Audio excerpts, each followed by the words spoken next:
L'amendement qu'on va pas.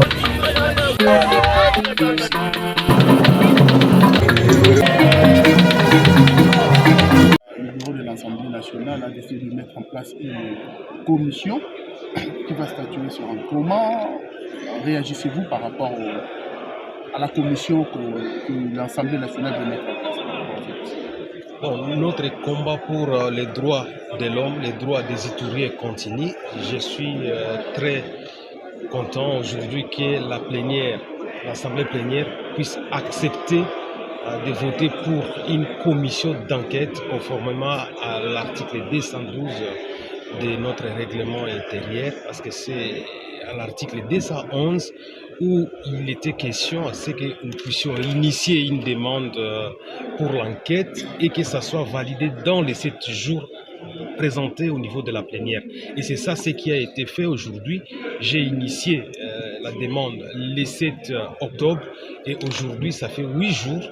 Et donc nous sommes dans notre droit aujourd'hui. Heureusement la plénière a recommandé. Donc il est temps que la vérité éclate et que tous ces gens qui nous accusent abusivement puissent aller à Ituri. Et je vais demander au bureau que cette commission d'enquête puisse avoir plus de députés de l'Ouest pour qu'ils puissent saisir l'opportunité de comprendre tout ce qui se passe à Ituri et pouvoir revenir faire rapport à la plénière pour des décisions qui pourront s'en suivre. Donc pour nous, c'est un sentiment de joie, c'est un combat gagné pour les peuples ituriens et pour les Congolais en général qui vivent dans la province d'Ituri. Parce que même ici, au mois d'octobre, on est en train de continuer à tuer les gens. Et comme je l'ai dit, on suspecte beaucoup d'éléments armés de nos forces armées être avec des miliciens qui sont en train de tuer les gens. Et ça, on ne peut pas accepter parce que nous voulons une armée qui est propre. Nous aimons notre FARDC, nous soutenons le travail des FARDC, mais il faut exfiltrer, il faut démasquer tous ces bandits qui se cachent au sein des FARDC et qui salissent l'image de notre armée parce que nous devons travailler avec le peuple. C'est l'armée du peuple congolais. Vous feriez partie de cette commission, vous allez accompagner les membres de la commission qui vont faire le descente dans la province de l'Ituri.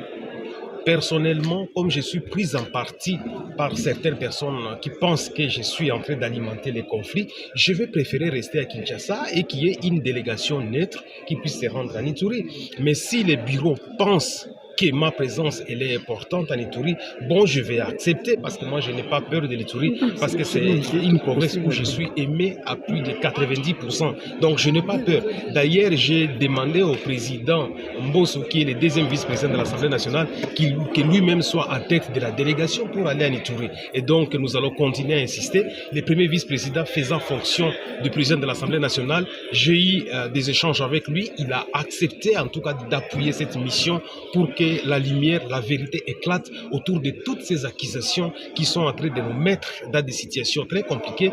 Et par la suite, on va continuer avec les dossiers judiciaires parce qu'il est hors de question que ma dignité puisse s'envoler à plein jour. Je dois me défendre. Et tout cela, après les rapports d'enquête, je vais les déférer devant les juridictions compétentes, la justice. Je ne laisserai pas tomber ces dossiers jusqu'à ma mort.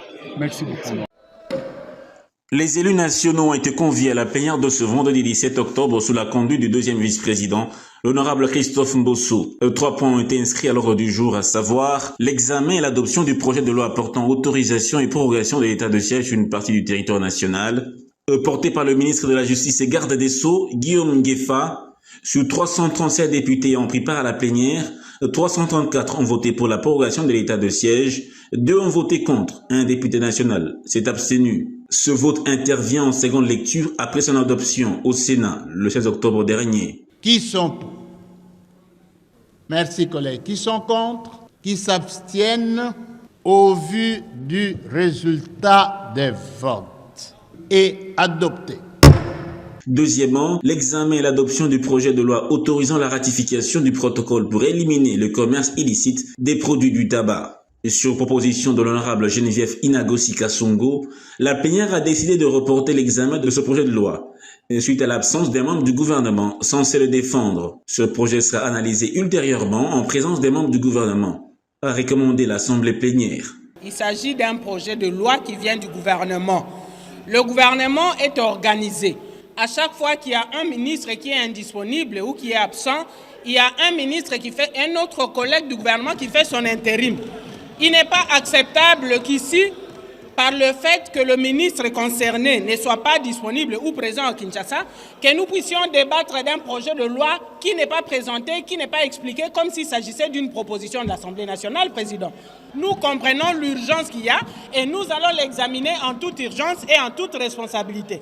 Troisièmement, concernant la recommandation portant reconnaissance du Génocoste défendue par le professeur André Mbata, la plénière a adopté moyennant amendement des commissions droits de l'homme et PAJ. Ce qui est important, c'est l'acte solennel que nous allons prendre pour reconnaître les génocostes. C'est ça, s'il faut orienter les débats dans ce sens-là. Dans une recommandation, nous ne légiférons pas. Nous ne donnons même pas la définition du génocoste. Et merci à ces collègues qui ont relevé que le mot génocoste n'est pas étranger à notre ordre juridique interne, parce que le terme a déjà été repris dans la loi de 2022. Donc, dans une recommandation, s'il vous plaît, nous ne légiférons pas.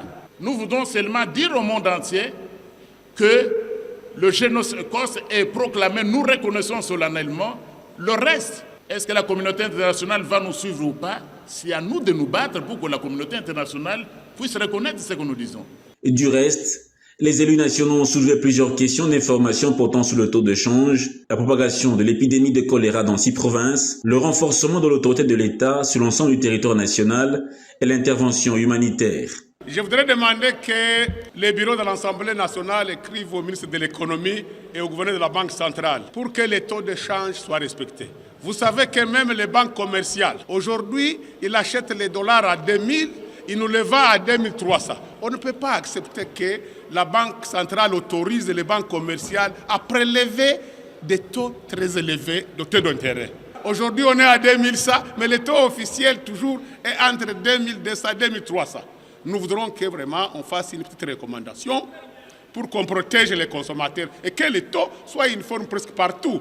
Une bonne nouvelle est à signaler. Le bureau sous la conduite de l'honorable Isaac et Jean-Claude Tshimbe a annoncé sur une note d'information le début de la matérialisation du partenariat entre l'Assemblée nationale et les centres hospitaliers publics et privés pour la prise en charge des élus nationaux et leurs dépendants, qui sera suivi dans les prochains jours du personnel administratif de la Chambre basse du Parlement. Cette séance a été ouverte par une note triste d'hommage à l'honorable Patrice Kitebi Kibonvoul, premier vice-président de la Commission économique, financière, bonne gouvernance et contrôle budgétaire. À titre symbolique, une gerbe de fleurs a été déposée sur son siège, accompagnée d'une minute de silence.